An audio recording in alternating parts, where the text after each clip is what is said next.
As the Bahrain Grand Prix approaches, it's the perfect moment to discuss team upgrades. With the current race schedule, Bahrain has become the perfect location for teams to unveil their new upgrades. We'll be sharing all the details on these upgrade packages, from top contenders like Ferrari, McLaren and Mercedes to teams like Racing Bulls. Let's start with Ferrari. This season, Ferrari's performance has been unexpectedly underwhelming. Considering how they closed last year, neck and neck with McLaren for the Constructors' Championship, many, myself included, anticipated them to carry that momentum into 2025. Yet so far, they've only managed to collect 35 points and have faced 2 disqualifications in the first 3 races. Despite these setbacks, the duo of Charles Leclerc and Lewis Hamilton has given us fleeting glimpses of the SF25's true potential, especially under low fuel conditions. However, when laden with high or race fuel, the SF25 appears to reveal its limitations.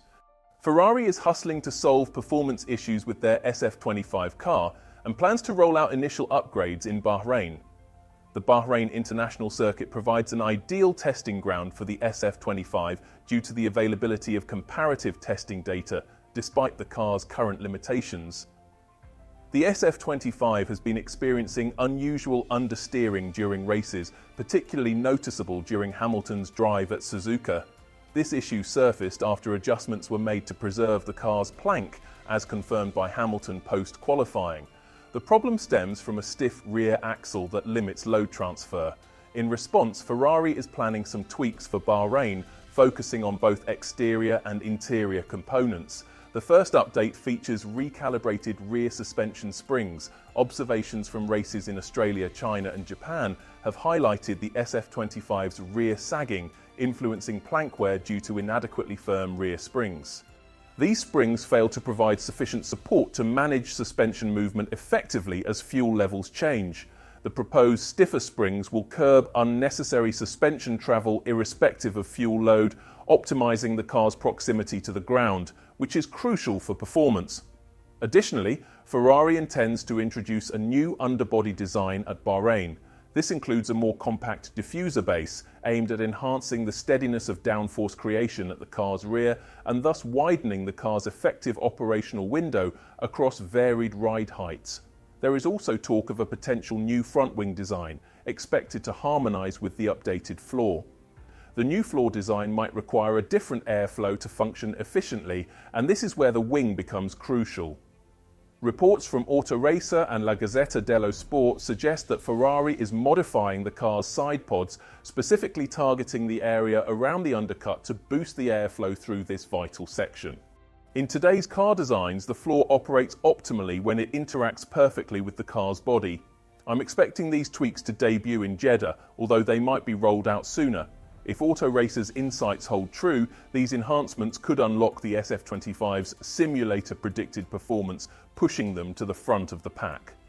Meanwhile, Lewis mentioned in Japan that a part of his car hasn't been meeting expectations, losing him about 1/10 of a second per lap to Charles Leclerc over the first 3 races. Hopefully these updates will address Hamilton's challenge. It's crucial for Ferrari that these improvements deliver, or they could face a tough season. Meanwhile, McLaren, currently leading the pack in Formula One, plans to bring their own upgrades. They faltered slightly at last weekend's Japanese Grand Prix, despite having the fastest car at Suzuka. They had the opportunity to challenge for the win with 2 cars racing against Max Verstappen, but questionable strategy decisions hindered their chances of securing a 3rd consecutive victory. McLaren has not yet demonstrated the decisive moves typical of a championship-winning team, like Mercedes did between 2017 and 2021, taking bold risks to seize race wins. This conservative approach may prove costly as the season progresses and competitors enhance their performance. Currently, the MCL39 has a performance advantage, but it's not the easiest car to handle. Norris and Piastri highlighted just how challenging it was to maneuver around Suzuka, particularly due to its notable issue with slow-speed braking. McLaren often struggled with braking at the Casio triangle, especially Norris more than Piastri. This braking problem has been evident since the Bahrain tests, but sources suggest that McLaren is actively working on solutions. First, modifications to the car's floor are on the agenda to refine the tunnel shape, aiming to smooth the airflow and enhance the car's stability. Additionally, a new third beam wing is expected to debut at Bahrain, designed specifically for that circuit, as part of an effort to find a better balance between efficiency and downforce. Now, let's shift our spotlight to Mercedes, who had a strong performance at the Japanese Grand Prix. Russell and Kimi wrapped up the race in 5th and 6th place, earning solid points with what is arguably the third fastest car on the track. The W16 currently stands out as the most well-balanced machine among the top contenders. Unlike previous models, this car finally strikes the perfect balance between the front and rear axles, a feature that boosts the Mercedes driver's confidence significantly. They can push the car to its limits, squeezing out those extra tenths of a second that McLaren, Red Bull and Ferrari seem to be missing.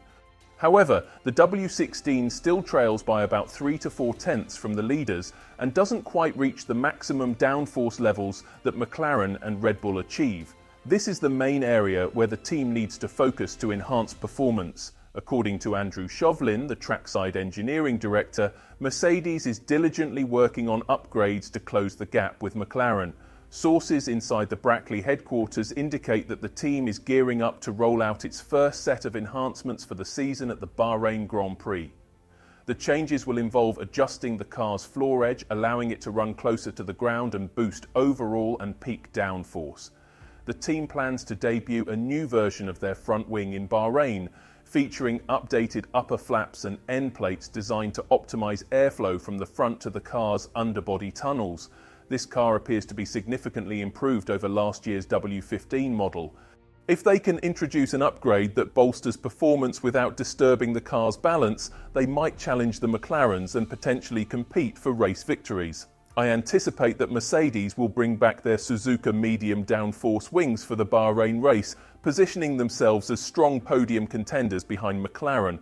On the Racing Bulls front, the team had a decent showing at Suzuka. Isaac Hadjar secured 8th place, earning 4 points, while Liam, returning to the fold, ended up in 17th. The team made some changes to the car in Japan, updating the halo among other areas in pursuit of better overall performance. The team is gearing up to introduce a new version of the car's underfloor in Bahrain, according to reports, aiming to boost downforce.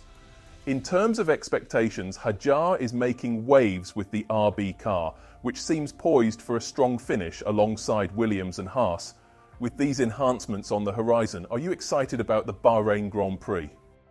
Thank you for watching. If you have any thoughts on this topic, just leave a comment below and let's discuss. If you like this video, please consider subscribing to the channel and activating the bell such that you won't miss any new videos.